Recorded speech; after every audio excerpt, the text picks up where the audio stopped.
Всем привет! Меня зовут Михаил Протасов, и это обзор игры Стратегиум. Для начала несколько слов об игре. Стратегиум – это пошаговая стратегия для мобильных телефонов. Игра сейчас находится на этапе альфа-тестирования, но уже подает большие надежды. В игре есть уже более 100 карт, есть одна раса с примерно 20 юнитами, есть рейтинговые игры с живыми соперниками в онлайне. Есть разнообразные чаты, есть возможность просмотра записи любой игры, которая играется. Можно, например, смотреть, как между собой играют первые два места в рейтинге. Есть режим арены, на которой играют ключевые игроки, остальные следят за ними в онлайне и делают ставки на тотализаторе с помощью виртуальной искусственной валюты. Есть уже прошел турнир, скоро планируется новый турнир, и все мы надеемся на скорый выпуск беты. В этом обзоре я покажу особенности геймплея. Я не буду показывать интерфейс, потому что разработчики меня попросили не показывать его, пока он не доделан полностью. Но основа геймплея, думаю, будет понятна. Я здесь играю под ником Аурелиано Буэндия в честь персонажа Габриэля Гарсия Маркеса. И я один из альфа-тестеров. Сейчас в игре уже около 50 человек зарегистрировано, и в принципе каждый желающий может тоже присоединиться к альфа-тестированию. Мне помогает делать репортаж игрок под ником BlackLM. На этой карте я играю желтыми, он играет красными. Что у нас здесь есть? У нас у каждого по 3 юнита изначально. Вот мои юниты, трое. И вот юниты, соответственно, Блэка. Это владыка. Он обладает очень небольшой мобильностью, но достаточно мощно атакует и обладает мощной защитой. Владыка это аналог шахматного короля. Если я потеряю своего владыку, я моментально проигрываю. И то же самое с соперником. То есть мне надо постараться сбить красного владыку и не потерять своего для того, чтобы победить. Это страж, это аналог ферзя. Он обладает очень высокой мобильностью, очень далеко ходит. Вот незатемненная зона показывает, докуда он может долететь. И высокая атака и защитой. В принципе, если я потерял ферзя, это еще не означает, что я проиграл. Но на практике очень тяжело выиграть, если один игрок потерял ферзя, а его соперник сохранил своего ферзя. Хотя бывали редкие случаи, когда получалось победить в таких условиях. И владыка и ферзь обладают усиливающей аурой. Все союзные юниты в радиусе 2 клеток они усиливают. Например, у ферзя аура вот на эти вот клетки распространяется, которые я обвожу мышкой.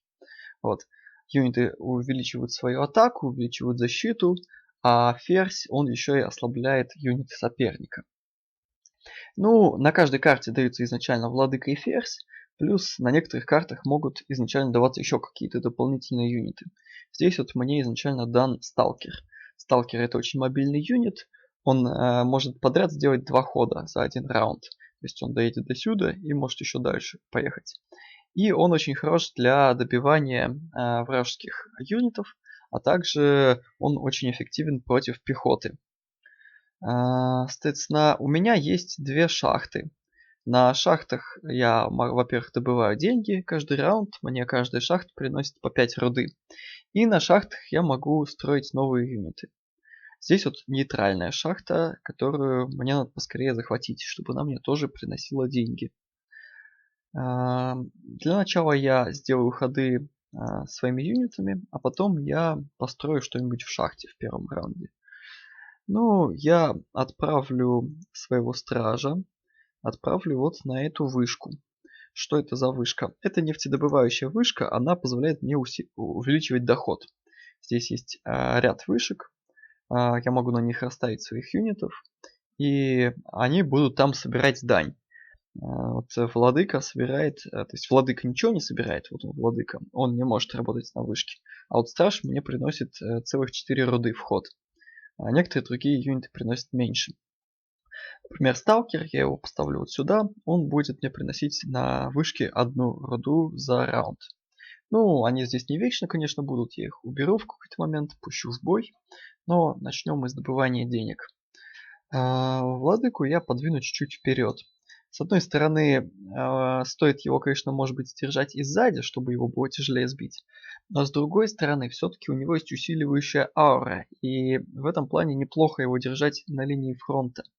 Иначе, если соперник будет своего владыку держать на линии фронта, а я позади, то соперник меня на фронте задавит, потому что у него будет весомое преимущество. У него будет аура. Вот, поэтому надо с одной стороны его держать впереди, с другой стороны все-таки чуть-чуть прикрывать другими юнитами, чтобы его нелегко было сбить сопернику. И что касается строительства, я построю, как строить? Я нажимаю сюда, и мне появляются все юниты, на которых у меня хватает руды. Мне на этой карте изначально дано 20 руды, и вот здесь вот отображается те, кого я могу за 20 руды построить. Я сейчас начну с ополченцев, про других юнитов расскажу позже. Ополченец это самый дешевый юнит, это пехота, и он примечателен тем, что он может захватывать объекты. Он может захватить вот эту шахту, одного ополченца сюда отправлю. Второго ополченца я отправлю на юг и захвачу вот этот порт. В порту я смогу производить корабли и самолеты. Вот, ну, на этом я передам ход сопернику. И пока он думает, расскажу еще некоторые детали. Что тут еще есть на карте важного? Есть орудийный гекс. Сюда я могу поставить ополченца. И ополченец сможет отсюда вести стрельбу на 5 клеток. Практически все юниты, они бьют исключительно вплотную. Хотя есть небольшое количество дальнобойных юнитов. Но орудийный гекс, он позволяет ополченцу стрелять очень мощно и на расстоянии аж 5 клеток. То есть вот до сюда он дострелит. Вот эту территорию я буду простреливать, если поставлю сюда ополченца. Теоретически я могу просто держать его неподалеку, и он в любой момент сможет добежать до туда и начать стрельбу. А здесь вот у нас шахта. Точнее, это не шахта, это бункер. Бункер тоже можно захватить, но его особенность в том, что ополченец не может захватить бункер. Мне надо построить специального юнита видящего. Посмотрим пока что делает соперник. Соперник расположил своего стража на вышке, достаточно в тылу. Он сталкера не стал ставить на вышку, а угрожает моему стражу. И ставил, как и я, 2 ополченцев. Ну, что я сделаю? Я пойду захвачу шахту. И вторым ополченцем я встану вот сюда, чтобы на следующий ход сделать марш-бросок и добежать до порта. У большинства юнитов есть спецспособности. Спецспособность ополченца это марш-бросок. Он может изредка сделать 2 хода подряд, но не может при этом атаковать. Так как здесь мелководье, по нему могут двигаться наземные юниты, но замедленные, то без марш-броска он не добежит до порта. Но с марш-броском он добежит. Я пойду вперед владыкой, потому что скоро у нас здесь образуется линия фронта. И я построю новых юнитов. Я построю видящего. Как видно, у меня сейчас уже больше денег, поэтому мне уже стало доступно больше юнитов. Но я не буду сейчас подробно про всех рассказывать, еще будет время. Я построю видящего. Видящий мне нужен, чтобы захватить бункер. Вообще, видящий обладает еще рядом полезных способностей. Он ускоряет лечение своих союзных юнитов. Если юниты ранены, но не убиты, они могут вылечиться, но видящий делает лечение значительно более быстрым. И второе, видящий может нанести очень высокий урон по тяжелым юнитам соперника. Кроме того, у него еще есть спецспособность, которая позволяет заблокировать юнит соперника, и тот пропускает ход. Ну, стража мне явно надо убирать отсюда. Почему? Потому что если соперник сейчас ударит своим стражем, да еще добавит сталкером, да еще ополченцем выстрелит с орудийного гекса, то я вполне рискую стража своего потерять. Тут уже на большинстве вышек становится опасно, хотя, наверное, вот эту я могу занять. Благо вражеский страж далеко, и вот до этой вышки не долетит. Кроме того, орудийный гекс до сюда не сможет стрелять, он стреляет только на 5 клеток. Поэтому я встану здесь и продолжу зарабатывать деньги. Сталкер пока пусть стоит далеко, я не думаю, что соперник сейчас пустится в резкую атаку. Поэтому сталкера пока оставим здесь, потом подойдем вперед. И мне еще можно кого-нибудь построить. Я построю еще одного ополченца. И сейчас объясню зачем. Передам ход сопернику, пока он думает. Что я собираюсь сделать с этим ополченцем? Я им пойду вот сюда. Что это такое? Это разрушенные атомные станции. Здесь ополченец, если он стоит на такой станции в течение нескольких ходов и никуда с нее не уходит, он превратится в мутанта. Мутант это очень мощный юнит, но живет он буквально несколько ходов, потом он умирает. Но за эти ходы он может нанести очень большой урон сопернику. Поэтому я постараюсь побыстрее сюда поставить своих ополченцев и побыстрее превратить их в мутантов. Так, ну лес есть на этой карте горы. Это просто специфическая территория. Не все там могут передвигаться, а те, кто могут там передвигаться, в зависимости от своего типа, получают либо штрафы, либо бонусы. И вот это разрушенный город, он также дает некоторые бонусы некоторым моим юнитам. Вот посмотрим, что сделал соперник. Соперник не пошел на порт. Он вместо этого предпочел побыстрее встать на разрушенную станцию, чтобы быстрее превратиться в мутанта. Стратегий очень много. Каждый игрок может играть с помощью своей стратегии. В принципе, можно играть без порта, а побыстрее сделать атаку наверху. Вот. Здесь вообще каждая карта отличается тем, что стратегий огромное множество. Можно играть очень разнообразно. Вот. Ну, посмотрим. Я тогда побегу захватывать порт. Я сделаю марш-бросок, включаю режим марш-броска и хожу 2 раза. Вот. И скоро у меня появятся корабли. Стража, наверное, можно отсюда не убирать. Благо вражеский страж далеко. Он мне не помешает. Если я подхожу близко к сопернику, я могу посмотреть, какой урон по нему я нанесу. 36 урона я, например, нанесу по владыке, и только 16 потерплю в ответ. Ну, потому что страж все-таки сильнее. Но я не буду этого делать, потому что владыка убежит. Его прикроют другие юниты, а мой страж останется ранен. И вблизи от вражеских юнитов. Поэтому я продолжу пока спокойно стоять на месте. Видящего я отправлю поближе к бункеру. Владыкой своим я тоже сделаю ход вперед, пока это для него безопасно. Если что, всегда можно будет отойти немножечко назад. А ополченцем я побегу вставать тоже на атомную станцию. Я не знаю, почему соперник не занял ближнюю атомную станцию. Отсюда он может, когда построится мутант, дальше пробежать. Но, может быть, из-за того, что он опасается удара от моего стража. В целом у желтых, конечно же, есть некоторые преимущества, потому что они ходят первыми. Но есть и преимущества у красных. У красных изначально больше денег, чем у желтых. Поэтому в целом ситуация достаточно равновесная. Вот. И надо мне решить, кого мне построить. Я построю еще одного пехотинца, чтобы занять вторую атомную станцию. Теоретически мне бы даже не помешал еще один, чтобы иметь возможность стрелять с орудийного гекса, но его вполне можно построить на следующий ход. А сейчас можно построить кого-нибудь помощнее, например, вертолет. Я поставлю вертолет. Это очень полезный юнит, он может летать, он обладает достаточно высокой атакой, и он может после удара отходить назад сразу на 3 клетки. Такой же способностью обладает у текущей расы только страж. Страж отходит, кстати, не на 3 клетки, а на 2. Ну и, наверное, пока на этом все. Я мог бы попытаться помешать захватить базу, но для этого мне нужно ударить 2 раза, а у меня только 1 удар. 72 урона не хватит, чтобы убить ополченца. Поэтому я не буду мешать, а останусь на своих местах. Ну, сталкер пусть пока добывает деньги. Как он мне понадобится, я его быстро перекину на фронт. Передаю ход сопернику. Почему я хочу захватить бункер? Поясню. Бункер, во-первых, тоже обладает усиливающей аурой. Он будет усиливать все мои юниты вокруг. Во-вторых, бункер позволяет на нем производить ополченцев и видящих 3-го уровня. Здесь в этой игре у каждого юнита есть некоторый уровень, который повышается в зависимости от того, насколько большой урон они пронесли по сопернику. Причем чем сильнее соперник, тем быстрее у юнита растут уровни. Также есть коэффициенты обучения. Некоторые юниты быстрее прокачиваются, некоторые прокачиваются медленнее. Вот. Но юнит третьего уровня это достаточно неплохо. Теоретически максимальный юнит это 100, но на практике это недостижимо.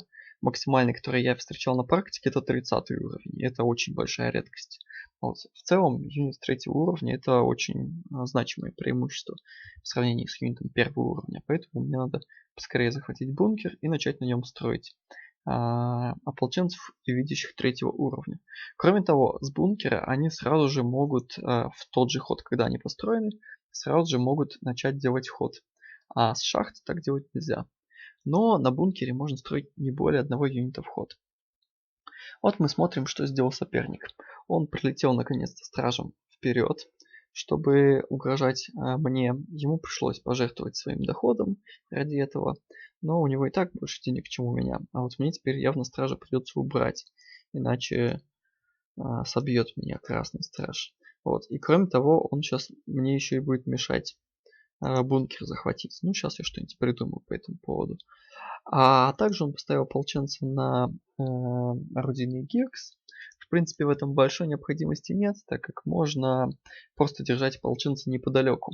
Он в любой момент может добежать до гекса, тут же с него выстрелить. Например, если бы соперник на том ходу полетел куда-то в району зоны действия моего гекса орудийного, я бы этим ополченцем сделал марш-бросок, пробежал на гекс и сразу же выстрелил. Потому что ополченец атаковать не может после марш-броска, а вот стрелять с орудийного гекса он вполне себе может. Так, ну, вертолет мой до соперника не долетает. Владыкой, ну, наверное, пока что еще безопасно здесь держаться. Скоро надо будет уже отступать.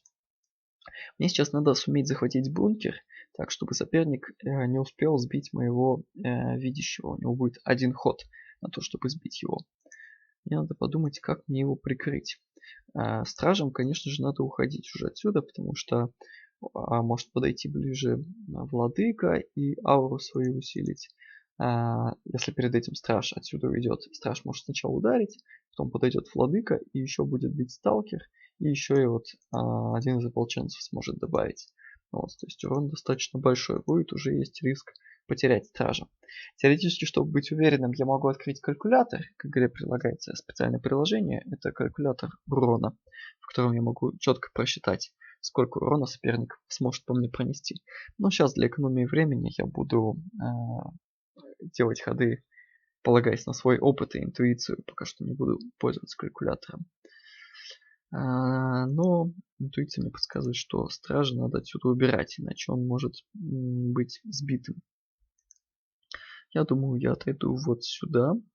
Тут уже деньги добывать не очень хорошо, потому что вот на этой вышке меня могут сбить вот эти юниты. На вот этих трех вышках по мне может стрелять вот этот вот ополченец из орудийного гекса. А если я встану здесь, то я окажусь слишком уж далеко от основного поля боя. Если будет внезапная атака, во-первых, мои юниты не будут усилены моим стражем в момент атаки. А во-вторых, стражу может потребоваться время, чтобы прийти на помощь. Поэтому я думаю, что мы вот тут вот расположим его. Здесь по мне может ударить только страж, и сталкер сможет вторым ходом ударить.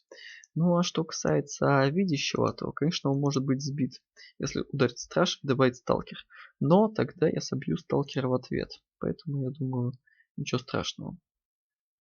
Так, ну ополченца мы направим сюда. Он за один ход не может добежать, потому что по некоторым клеткам юниты ходят быстрее, по некоторым медленнее. Летающим-то в принципе все без разницы, а страж, вертолет и владыка летающий. Но ополченцу разница есть. Поэтому придется сделать марш-бросок. Ну ничего страшного. Дальше. Владыку двигать вперед, наверное, уже не стоит. Если соперник много юнитов поставит, ему будет тяжело убежать. Пусть стоит, где стоит.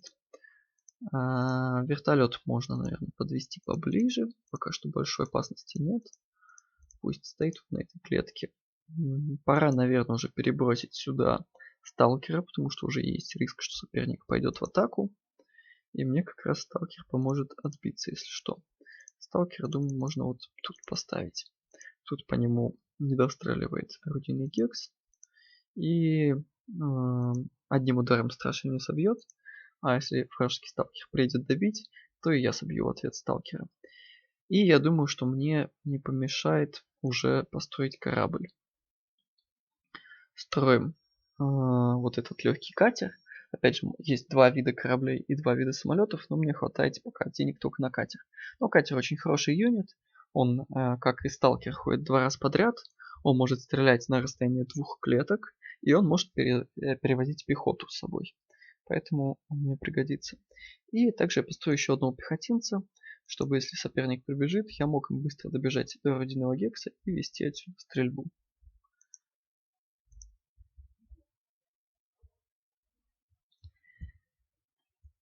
Так, пошел ход соперника. Сопернику тут надо будет подумать. Он может просчитать возможность атаки на меня.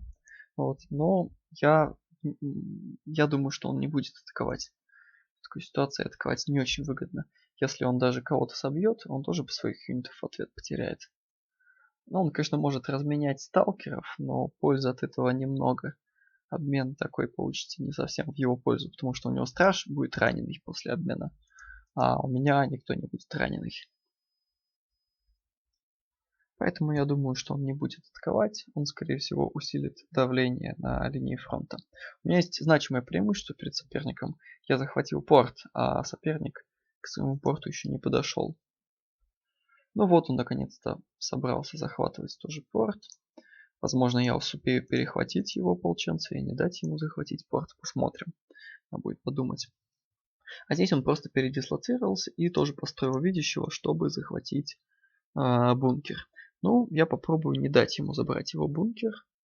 Я мог бы построить артиллерию теоретически, чтобы она стреляла отсюда по бункеру. Здесь есть артиллерия, которая стреляет как раз на 4 клетки. Но у меня не хватает денег на нее. Мне тогда надо было на прошлом ходу катер не строить, а катер все-таки тоже нужен. Я могу попробовать кого-то атаковать здесь. Может быть, одного из ополченцев или сталкера. Сейчас мы посмотрим. Здесь в любой момент можно отменить свой ход. То есть пока я не нажал конец хода, я могу делать сколько угодно переходов. Поэтому я попробую, какие есть варианты. Пробуем ударить по сталкеру.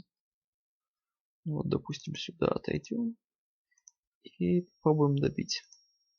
Не удается мне добить. У сталкера остается целых 5 жизней. И надо обратить внимание, что он прокачался на 2 уровня за счет того, что он от меня отбивался. Отменим ход и посмотрим еще варианты.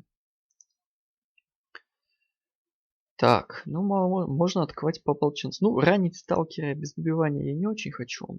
Он быстро очень вылечится, здесь рядом видящий. Я таким образом только его прокачиваю. Сталкер прокачивается очень быстро, у него высокий коэффициент обучения. Может быть, мне стоит сбить ополченца, потому что ополченец скоро превратится в мутанта. А мне нежелательно, чтобы у соперника было много мутантов. Это тоже выглядит неплохой идеей. Ударить отсюда. Вот. И вторым ударом я его сбиваю. Вот это, я думаю, хороший ход. Что здесь? Здесь есть, конечно, риск потерять вертолет в ответ. Но, по идее, должен вертолет выдержать. Если я еще и подведу своего владыку. Вот большинство юнитов не могут вставать на бункер. На бункер могут вставать только пехотинцы и видящие. Поэтому владыка мне придется встать на базу. Ну, может быть, в этом ничего страшного и нету. Зато он своей аурой тогда сможет усилить вертолет. Так. Посмотрим.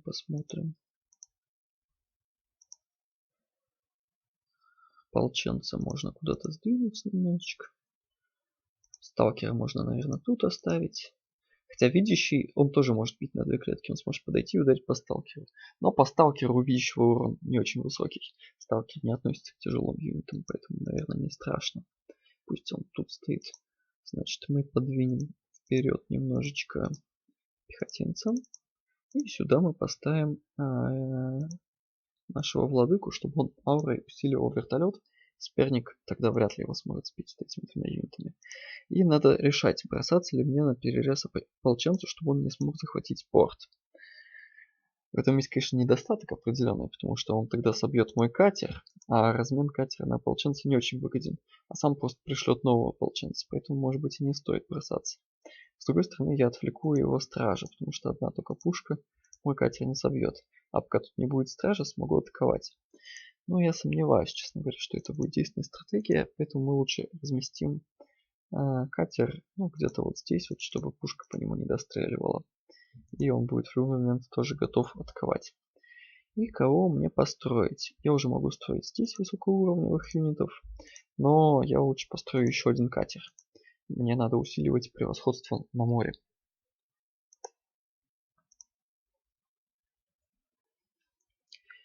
Итак, продолжаем наш репортаж. У нас сейчас 6-й раунд. У нас уже произошло первое кровопролитие. Мои страж и вертолет сбили ополченца прямо перед тем, как он превратился в мутанта. Но второй ополченец красный все-таки успел превратиться в мутанта. Соперник, в свою очередь, атаковал моего сталкера. Он атаковал стражем и добавил своим сталкером. Но интересно, что он его не добил. То есть я смогу сейчас уехать и где-то в тылу вылечиться. Ну, почему здесь появились быстрее мутанты, чем у меня? Потому что красный встал быстрее на эти зоны, чем я. Я-то вначале побежал быстрее порт захватывать, а он сразу же побежал сюда. Может быть, в принципе, он и прав, потому что захватить полное превосходство на море мне не удалось. Вот. А порт он сейчас все равно заберет. Вот, поэтому тут еще непонятно, кто был прав. Ну, посмотрим, как дальше пойдет. Итак, что мне сейчас надо сделать? Тут соперник пытается тоже захватить бункер. Мне можно с одной стороны попытаться не дать ему этого сделать. С другой стороны, можно попытаться сделать еще и сбить сталкера. И в идеале, конечно, и то, и другое одновременно. Но я попробую, может быть, у меня получится. Вот мне мутант, конечно, будет очень жизнь осложнять. Он очень далеко бегает и очень мощно бьет. Например, вот могу подойти и посмотреть, а получается, вот если он здесь будет находиться, то сила его будет такая же, как у стража. Это очень большая атака. Так, я могу, например, атаковать. И если я видящего бью, то тоже по мне будет очень большой урон, потому что видящий проносит высокий урон по тяжелым юнитам, а страж является летающим тяжелым юнитом. Но у видящего слабая защита, то есть я по нему целых 80 принесу. Может быть, мне лучше вертолетом сначала атаковать? Ну, да, по вертолету он, конечно, тоже неплохо ударит. Так, какие у меня еще есть варианты? Ну, наверное, больше никаких вариантов нет. Если я ударю видящего, то меня, боюсь, ударит мутант, куда бы я ни отошел. Я смогу ударить, ступить на 2 клетки. То есть, предположим, я к тому времени уже собью сталкера максимум вот сюда. А до сюда, кстати, мутант не убежит. Так что это вполне себе неплохой вариант.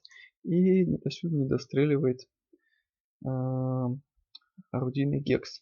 Поэтому мне надо, наверное, увести назад сталкера, сбить сталкера соперника, ударить видящего, отойти на место сталкера и добить видящего вертолетом. Попробуем. Пробуем такой вариант. Поставим пока его здесь. Теперь мне надо сбить сталкера, как я это сделал. Я отправлю своего пехотинца на орудийный гекс. И с орудийного гекса он опять как раз на 5 клеток сумеет выстрелить.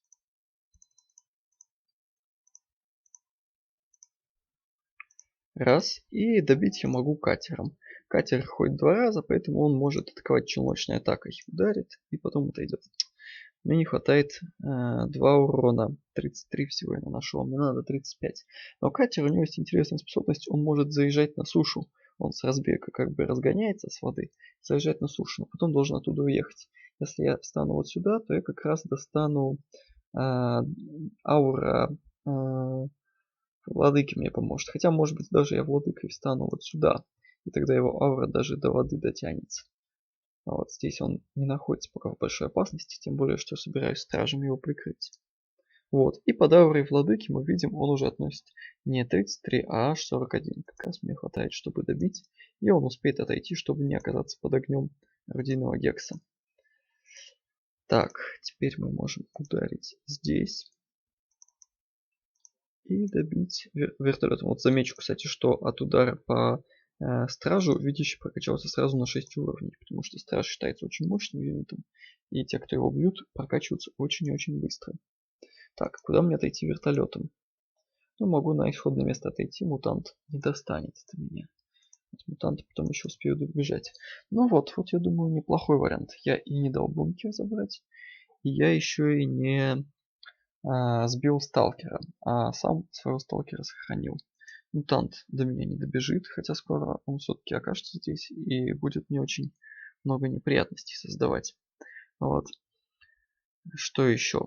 Ну, одним ударом стража моего не сбить, а до второго он не дождется. Он уже либо убежит, либо я, если соперник стражем атакует, может быть, заберу стража. Вот. Я могу бы построить видящего и начать лечить сталкера, но не знаю, может быть, есть какие-то более мощные варианты. Мне сейчас самое главное решить, как я буду сбивать мутанты и кем. Наверное, мне надо построить одного своего пехотинца на шахте. Он скоро станет сразу 3-го уровня.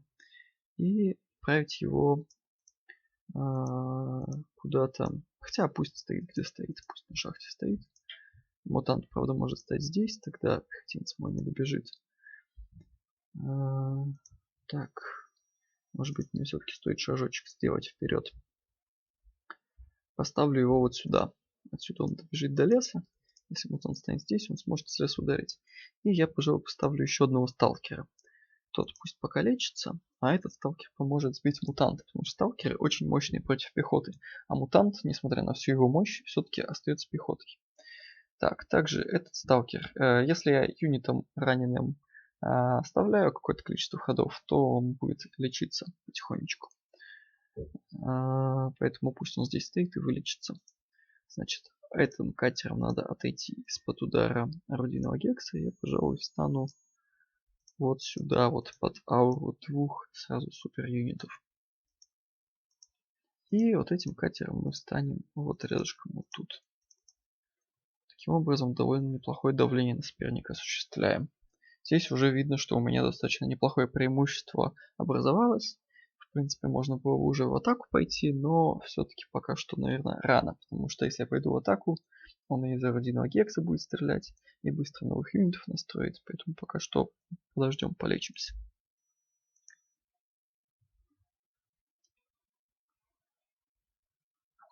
Так, можно заметить, что у меня уже тоже появился первый мутант. Это очень хорошо. Он тоже поможет сражаться против мутанта соперника. Второй еще не появился, он на ход позже сюда пришел. Вот, но скоро он тоже станет мутантом и тоже мне весьма неплохо поможет. Так, ну вот что сделал соперник. Он атаковал он атаковал по моему катеру. Катер, однако, выжил, его надо отводить в тыл лечиться. А второй он построил самолет, штурмовик. Это, конечно, весьма опасно. Штурмовик это самый мощный и самый дорогой юнит в игре. Он стоит 60 руды. И видно, что почему у меня так много армии, у соперника так мало. Он все это время копил на штурмовик.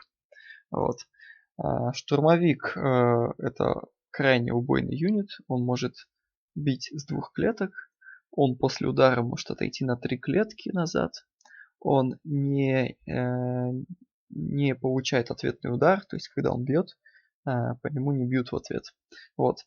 Здесь часть зоны отмечена красным цветом, часть зоны отмечена обычным светлым цветом, потому что штурмовик не может заканчивать ход на некоторых видах территорий. Например, на воде, на нефтяных вышках. Он может, например, отсюда ударить, а потом на 3 клетки отойти, например, сюда, и здесь он может сесть. Вот. Но он в порту может садиться, например, на шахты может садиться, на равнину, на пустыню может садиться. Вот. И помимо всего прочего, то, что может ударить, а бьет он довольно-таки сильно, и отойти на 3 клетки, он еще и может сбрасывать 2 виды бомб. Кассетная бомба бьет по большому количеству пехоты, но при этом она безопасна для других видов юнитов, кроме пехоты. Но пехоту она бьет на достаточно большом диаметре. То есть сразу по большому количеству юнитов наносит урон. А самое опасное это атомная бомба. Штурмовик может сбросить атомную бомбу, которая стоит 40 руды. То есть, чтобы просто сделать одну атаку, ему надо 40 руды. Но она наносит очень большой урон, тоже по большому диаметру. И еще и в том месте, где был урон, начинается радиация. Все юниты в зоне радиации начинают терять защиту, атаку и замедляются, еще и теряют жизни непрерывно. В общем, неприятная довольно вещь. Ну, надеюсь, что он не сможет накопить 40 руды на то, чтобы сбросить на меня такую штуку. Может быть, я даже накоплю на свой штурмовик в ответ. Ну, посмотрим. Может быть, мне попытаться его сбить своими катерами. Но он, конечно, будет стараться штурмовик охранять. Так, а мы пойдем готовить атаку, когда наверху. Так, что мне делать со стражем? Полечить. Насколько он лечится? Страж лечится на 20. А если я еще видящего поставлю, так он же сразу до сотни вылечится. Ну, подумаю еще. Пока отменю ход. Может быть, что-то другое делать, не лечиться. Так, теоретически можно попытаться тут сбить владыку. Попробую. Ударю стражем. Если я бью несколькими юнитами подряд, то следующая атака, кроме первой, получает бонусы. А атака ровно с противоположной стороны получает самый высокий бонус. Поэтому мне надо попробовать. 9.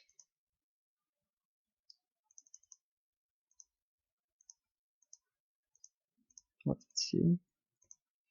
И теоретически могу еще пробить вот так. Только один. Но у катера есть особый режим. Я могу еще, конечно, подойти вот сюда. У катера есть особый режим последний выстрел, в котором он наносит больший урон, но потом целый ход не может двигаться. Но все равно всего 12. Может быть, еще здесь. Так, ну вот, теоретически можно, конечно, вот такой ход и сделать. И надеяться, что потом хоть кто-нибудь у меня довыживет и сможет добить. Владыку 8 урона мне не хватает. Можно еще этим катером пробить, но он пробьет слабо, у него самого только 32 жизни. А здесь юниты, чем меньше у них жизней, тем меньше они урона наносят. Вот. Но я, пожалуй, не буду.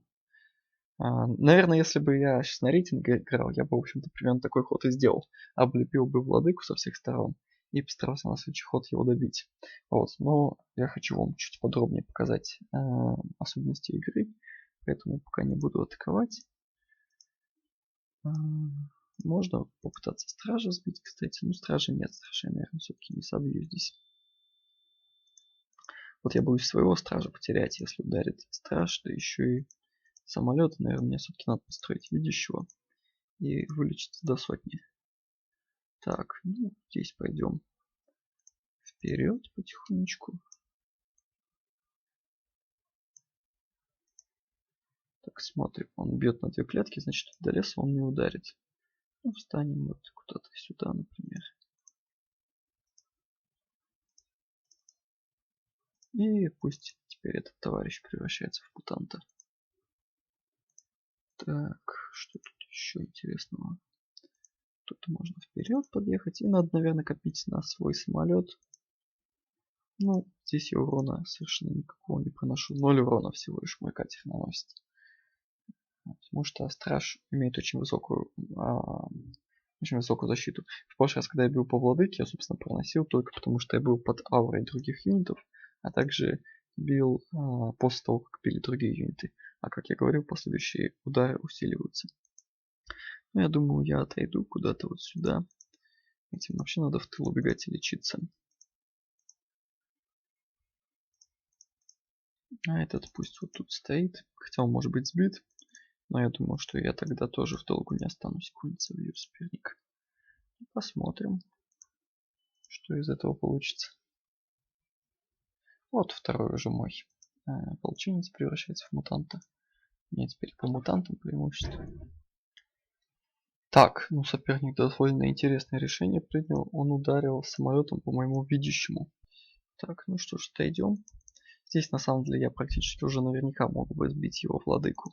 Я могу атаковать стражем. Я сейчас продемонстрирую. Ударить очень мощным мутантом. Ударить так. И добавить еще и сталкером.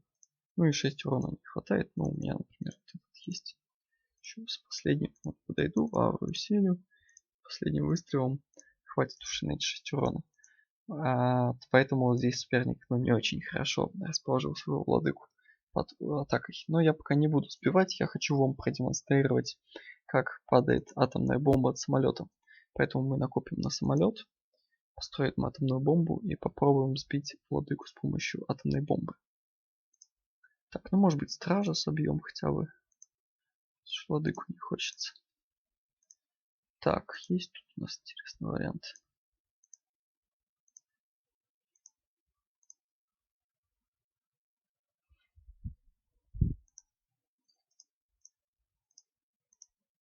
Пока покажу вам, как действует радиационное облако.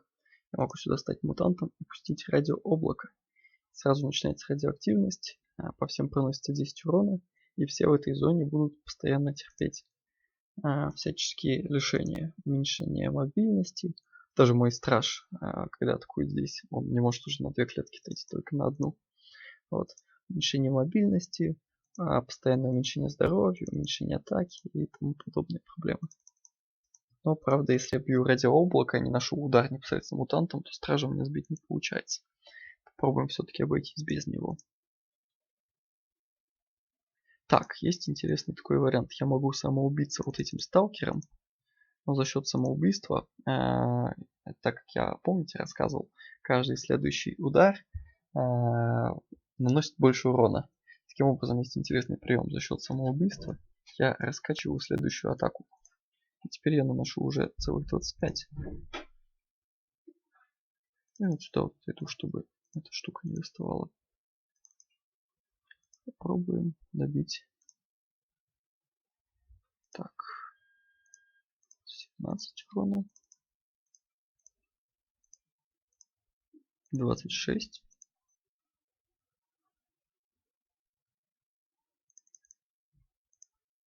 4.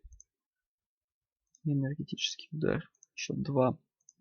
Так, промазал по кнопке, ничего не перехожу. Мне надо понять, смогу ли я нанести еще 15. 3. Нет, 15 я вряд ли пронесу.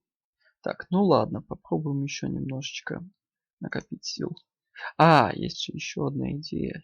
Нет, я, наверное, смогу. Я могу построить нового видящего. Атаковать им. Пробуем интересный маневр. Так. Самоубиваемся для раскачки урона. Подходим владыкой для усиления ауры. Для тех, кто будет вот с этой клетки атаковать.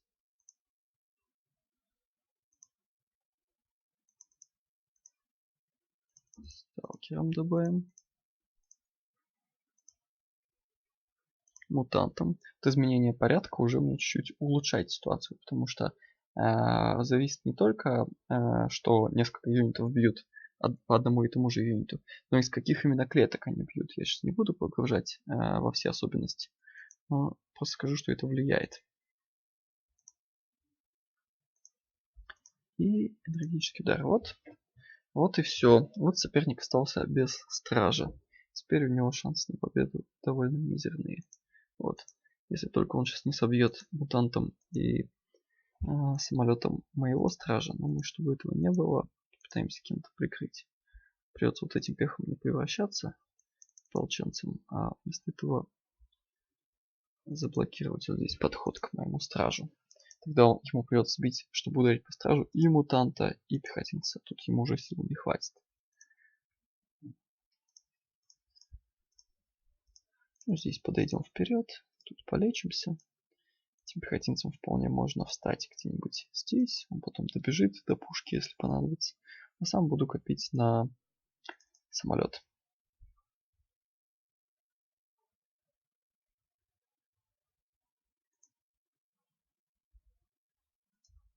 Итак, продолжаем наш репортаж. У нас идет 9-й ход. Соперник меня ударил самолетом и мутантов и построил крейсер. Это тяжелый корабль, очень мощный, стреляет на 5 клеток, но ходит только по глубокой воде, по мелководью передвигаться он не может. Я хотел продемонстрировать, как мутанты сносят здоровье в момент, когда подходят к юниту, еще даже до удара. Посмотрим повтор хода соперника. Так, вот он стреляет самолетом, отходит. Мутант снес вот сейчас 10 жизней, просто от того, что подошел, и ударил еще на 23 жизни. В то же время владык, как только подошел к мутанту, сразу потерял 10 жизней. В тот момент, когда юнит останавливается рядом с мутантом, он сразу же еще до удара теряет 10 жизней. Так, ну теперь мне надо сделать свой ход. Здесь, в принципе, уже можно было бы и добить владыку, но надо же показать ядерную бомбу, поэтому пока что не буду. И вот, собственно, соперник по мне засадил ядерную бомбу на 14-м раунде. Ну, посмотрим повтор, как это происходило. Так, вот он подлетает. Сбрасывает бомбу.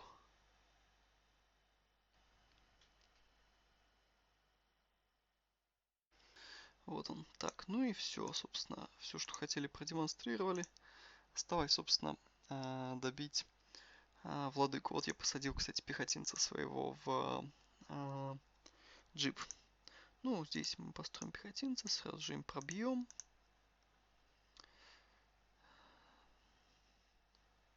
Хотя можно чуть по-другому. Можно две базы захватить. Ударим лучше сталкером. Посадим в джип одного. Посадим второго. Переключаемся во внедорожный режим. В нем он может проехать чуть дальше, но не может атаковать. И высаживаем двух пехотинцев. Один пойдет сюда. Один пойдет сюда, например. Сбросим кассетную бомбу.